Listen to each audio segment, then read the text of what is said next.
By midday, we had prepared 136 raisins. "We're in good shape," my father said. "Let's break for lunch." He opened a tin of baked beans and heated them up in a saucepan over the paraffin burner. I cut 2 slices of brown bread and put them on plates. My father spooned the hot baked beans over the bread, and we carried our plates outside and sat down with our legs dangling over the platform of the caravan. Usually I love baked beans on bread, but today I couldn't eat a thing. "What's the matter?" my father asked. "I'm not hungry." "Don't worry. The same thing happened to me the first time I went out. I was about your age then, maybe a little older, and in those days we always had a hot tea in the kitchen at 5 o'clock. I can remember exactly what was on the table that evening. It was my favourite thing of all. Toad in the hole. Fantastic it was. But on that day, my stomach was so jumpy I couldn't eat one mouthful." "My stomach's full of snakes." "Mine didn't feel exactly normal either. But then, this isn't a normal operation, is it? This is the most colossal and extraordinary poaching job anyone has ever been on in the history of the world." "But don't go on about it, Dad. It only makes me more jumpy. What time do we leave here?" "I worked that out. We must enter the wood 15 minutes before sunset." "When is sunset?" "Right now it's about 7:30. So we must arrive at 7:15 exactly. It's an hour and a half's walk to the wood, so we must leave here at 5:45. "Then we better finish those raisins. We've still got more than 60 to do." We finished the raisins with about 2 hours to spare. They lay in a pile on the white plate in the middle of the table. "Don't they look marvellous?" my father said. "Those pheasants are going to absolutely love them." After that, we messed around in the workshop until 5:30. Then my father said, "That's it.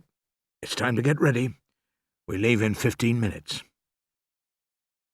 In 10 minutes, my father came out of the caravan wearing the old navy blue sweater and the brown cloth cap with the peak pulled down low over his eyes. "What's under there, Dad?" I asked, seeing the bulge in his waistline. He pulled up his sweater and showed me 2 thin but very large white cotton sacks. They were bound neat and tidy round his belly. "To carry the stuff," he said darkly. "Aha." "Go and put on your sweater. It's brown, isn't it?" "Yes," I said. "That'll do. But take off those white sneakers. Wear your black shoes instead."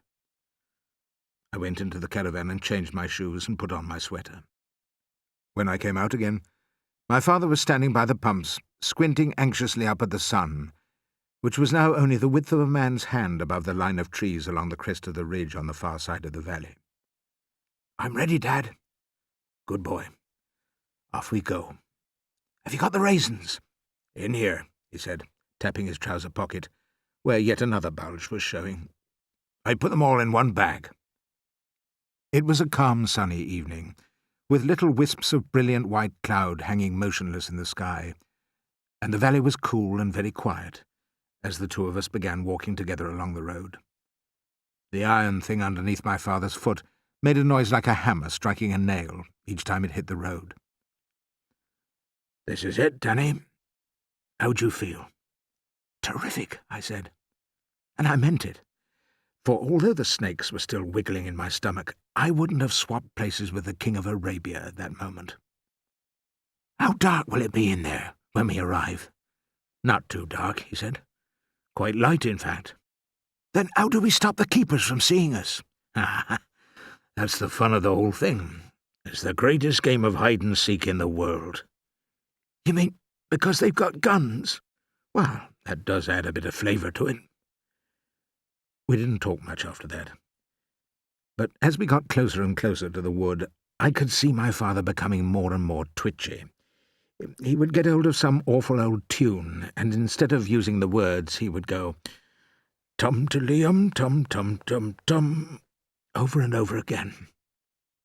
When he got tired of that, he said to me, "I'll tell you something interesting about pheasants, Danny. The law says they're wild birds, so they only belong to you when they're on your own land. So, if one of Mr. Hazel's pheasants flew over and perched on our filling station, it would belong to us." You mean even if Mr. Hazel had bought it and reared it in his own wood? Absolutely.